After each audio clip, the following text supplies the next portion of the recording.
उनके लिए वह एक सही जवाब था माँ। प्राची माँ को अचानक सामने देखकर अचकचा तो गई थी, पर फिर भी नॉर्मल रहने की कोशिश कर रही थी। तलाक देने की नौबत आ गई। ऐसा क्या कर दिया सुमेर ने? माँ तो पसीने पसीने हो गई थी अब तक। बेटी को शाम की चाय देने कमरे में आई तो वो फ़ोन पर चिल्ला रही थी, तलाक ही तुम्हारे हर सवाल का जवाब है सुमेर। उसके बाद तुम्हारे जो जी में आए करना। ऐसा क्या कर दिया है सुमेर ने प्राची? मुझे तुम पूरी बात खुलकर बताओ। अभी सुबह तक तो you were the happiest girl on earth, और तो सुमेर के साथ हिल स्टेशन जाने का भी प्लान कर रही थी। अब शाम तक तलाक की नौबत। क्यों? माँ अभी भी सदमे में थी। वही तो माँ, सुबह से मैं कितना खुश थी। सारा प्लान तैयार था। हिल स्टेशन जाते, मोमेंट्स क्रिएट करते, मगर नहीं, उसे हमेशा कुछ घिसा-पिटा करना होता है। इतना बोर करता है कि कभी-कभी क्या बताऊँ। माँ को अब गुस्सा आने लगा। क्या कहा सुमेर ने प्राची? कहता है नहीं यार, हिल स्टेशन नहीं, वहाँ फिर कभी चलेंगे। अभी तो मैं 10-12 दिन को गाँव जा रहा हूँ, अम्मा बाबूजी के पास। फिर तुम्हें लेने आऊँगा।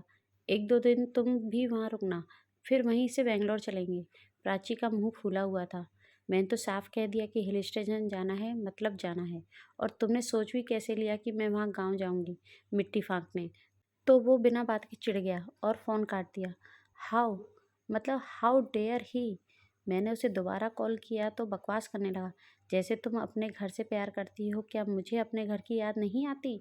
अगर मैं भी तुम्हें लेने आने से मना कर दूँ तो तुम्हें कैसा लगेगा?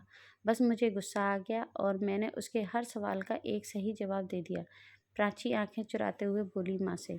अगर तुमने सही किया है तो नज़रें क्यों चुरा रही हो बेटा? प्राची माँ की बात सुनते ही रो पड़ी। माँ ने प्यार से गले लगाया और पीठ सहलाते हुए समझाने लगी।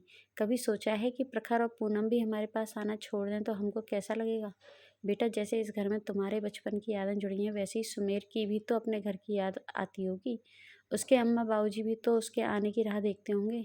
मुझे खुशी है कि सुमेर इतना समझदार है बेटा, पर अब तुम्हारी बारी है समझदारी दिखाने की। आज हो सकता है कि तुम्हारे दबाव में आकर वो घूमने चल पड़े, पर क्या वो खुश रहेगा? क्या उसके अम्मा बाबूजी उसकी याद नहीं करेंगे? प्राची चुपचाप ध्यान से माँ की बात सुन रही थी। माँ ने आगे समझाया, बेटा तुम्हें उससे माफ़ी मांगनी चाहिए और गांव भी जाना चाहिए। उसके अम्मा बाबूजी के भी तो कुछ अरमान होंगे अपने बहू बेटे को लेकर। उसकी जड़ों को अपने प्यार से सींचोगी तो बहुत सुंदर और खुशहाल जीवन हो जाएगा, पर अगर उसको जड़ों से काट कर अलग करोगी तो वो मुरझा जाएगा। और प्यार भी बेटा, ये तो बहुत बड़ी गलती हो गई माँ। अब वो तो मुझसे नाराज़ है, कैसे मनाऊँ उसे? प्राची पश्चाताप करने लगी। तुम्हारे इस सवाल का सही जवाब है मेरे पास। माँ ने सब कुछ प्लान किया और प्राची ने अपनी पैकिंग कर डाली। सुमेर जब गांव पहुंचा तो अपनी अम्मा के साथ प्राची को रसोई में खड़ा देखकर हैरान रह गया। सारी लाज शर्म भूलकर उसको सीने से लगा लिया। प्राची भी जो ठंडक सुमेर के कलेजे में महसूस कर रही थी, वो शायद हिल स्टेशन जाकर भी नहीं कर पाती। दोनों की आंखें नम हो गईं।